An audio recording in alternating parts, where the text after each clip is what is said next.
धंद्यामध्ये ग्राहकांची गर्दी करायची सगळ्यात भारी स्ट्रॅटेजी सांगतो. सोशल प्रूफ तयार करा. आता सोशल प्रूफ काय भानगड आहे? चला तुम्हाला काही उदाहरणं सांगतो. एका कपड्याच्या दुकानात एक किस्सा झाला होता. साफसफाई करायची होती, त्यामुळे मालक सगळ्या पोरांना म्हणला, आज सगळ्यांनी चपला दुकानाच्या बाहेर सोडा. आता दुकानाच्या बाहेर चपला बघून ग्राहकांची गर्दी वाढली. हे तर बाय चान्स झालं. पण आपल्या विठ्ठल कामं त्यांनी काय केलं होतं माहिती आहे का? ते आपल्या हॉटेलसमोर गाड्या आणून उभा करायचे. त्या गाड्या बघून आणखीन गाड्या थांबायच्या आणि ग्राहकांची गर्दी वाढायची. चाय सुट्टा बारवाले तर अजून पण हेच करतात.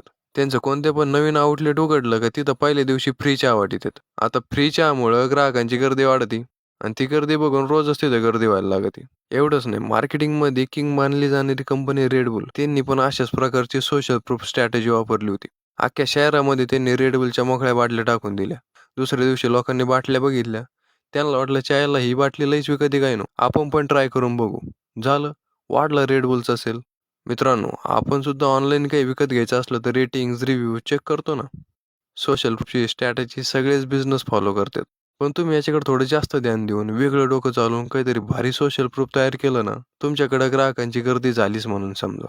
आणि ऐका, आणखीन अशाच लय आयडिया आहे आपल्याकडं. तुम्ही फक्त मराठी CEO ला फॉलो करून ठेवा. धन्यवाद.